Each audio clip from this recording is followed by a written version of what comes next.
எம்ஜிஆர்னா யார் தெரியும்ல? அவர் மாஸ்னா என்னன்னு தெரியும்ல? அவர் உயிரோடு இருக்கிற வரைக்கும் அந்த சிஎம் சீட்டை பத்தி ஒருத்தராலையும் நினைச்சு கூட பார்க்க முடியல, கனவு கூட காண முடியல. எப்படியாவது அந்த சிஎம் சீட்டை என்கிட்ட கொடுத்துருங்க, என் நண்பர் எம்ஜிஆர் திரும்ப வந்ததுக்கு அப்புறம் நான் திருப்பி கொடுத்துறேன்னு தன்னோட எதிரியை கூட மக்கள் கிட்ட கெஞ்ச வச்சவர் எம்ஜிஆர். எப்படி கெஞ்ச வச்சவர்? எம்ஜிஆர் அவர்கள் ஆரம்பிச்ச அந்த கட்சியை கட்டி காக்கிறது யாரு?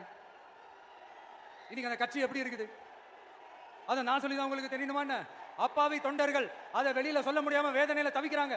2026 சட்டமன்ற தேர்தலில் யாருக்கு ஓட்டு போடணும், எப்படிப்பட்ட ஆட்சி இங்க அமையணும்னு அந்த அப்பழுக்கற்ற அந்த தொண்டர்களுக்கும் ரொம்ப நல்லாவே தெரியும். அதனால என்ன வேஷம் போட்டுக்கிட்டு பாஜக இங்க தமிழ்நாட்டுக்குள்ள வந்தாலும் அவங்க வித்தை எல்லாம் இங்க வேலைக்கே ஆகாது. இப்படி பொருந்தா கூட்டணியா இந்த பாஜக கூட்டணி இருக்கிறதுனால இப்ப ஆட்சியில இருக்கிற இந்த வெற்றி விளம்பர மாடல் திமுக என்ன செய்துன்னு தெரியும்ல?